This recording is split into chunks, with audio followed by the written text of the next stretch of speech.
Image Restoration and Sadhana, Graham Boyd. I have been graciously requested to write a little something about my experience in the image restoration work for inclusion in the centenary publication, and I offer this to my fellow devotees in the hope that it may add a little light to the inestimable value of service. First and foremost, I do not know what I have done to deserve the privilege granted to me by Bhagavan Ramana, but can only be eternally grateful for this unique and beneficial sadhana. When I first started this work, it was undoubtedly with ego uppermost. I had no idea of how to go about the work and no experience at all with the software. But the idea that I was serving my guru and fellow devotees brought me comfort and resolve in an otherwise profligate life.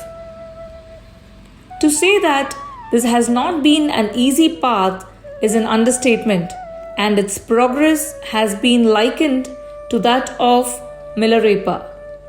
Each time I thought I had accomplished some progress, something would come along to destroy the work or make me start it again. At first, this caused me some serious concern and much frustration.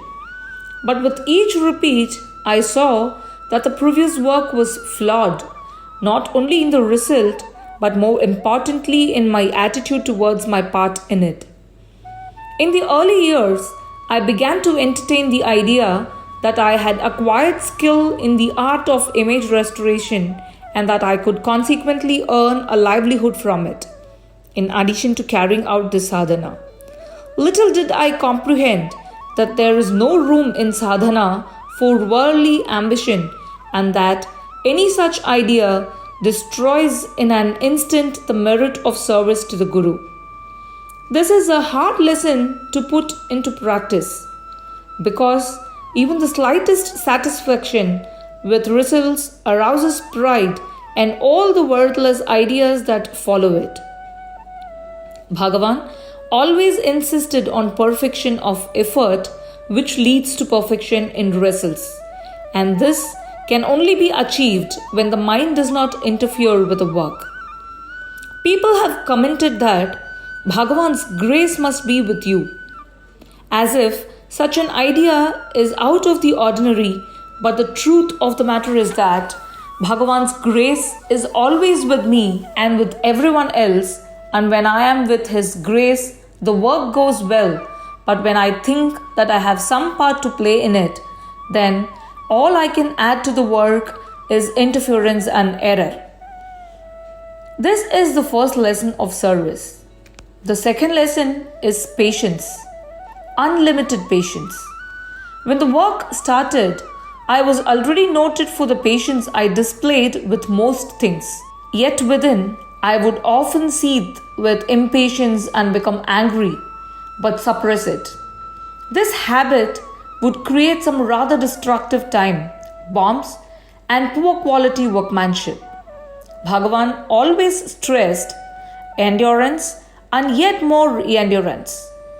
And through the repeated work, I am learning the real meaning of patience. Endurance without anticipation is real patience, and everything prior to this was a fake. The third lesson is dispassion. Dispassion in the specific work followed by passion in the remaining time of each day is passion in everything. Dispassion means not seeking reward for the work itself, nor for the service, nor expecting worldly fame or betterment through it.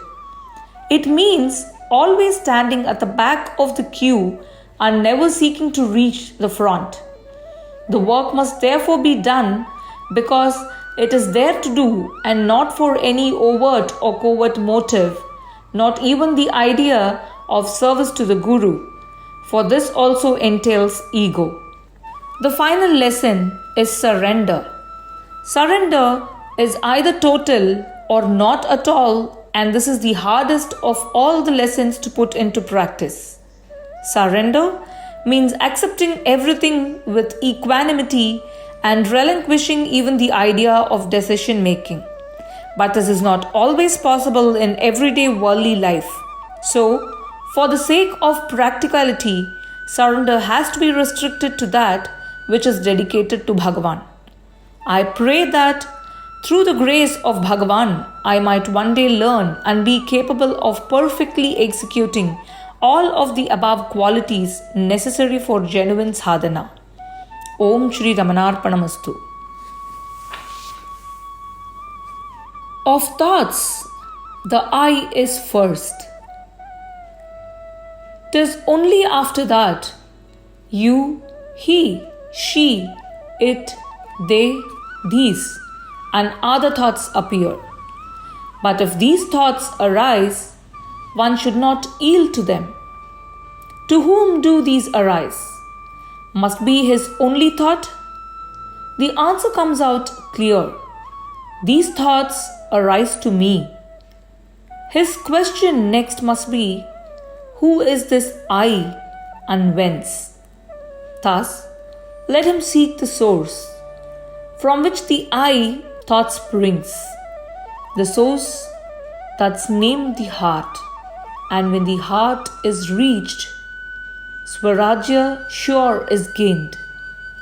Where difference is gone of virtue and of vice, of self and not self, of sorrow and of joy.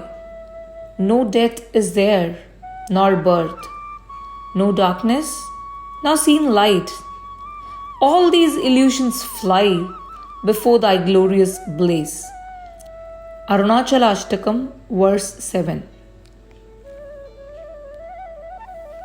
The waters of the ocean, by sun and wind upraised, as cloud and rain descend, downhill and slope as streams, to reach again their source, the ocean and their rest. The feathered tribe that leads its leafy home on earth, and restless on the wing, ever wanders far and wide, at last to find its rest, its starting place regains. O Arunachala great, 'tis from thy wisdom's ocean the jivas flowed of yore. 'Tis from thy tree of life these birds took flight in air. Now that they long for rest, inquiring what's their source, they flow or fly to thee, their ocean or their tree. Arunachala Ashtakam, verse 8.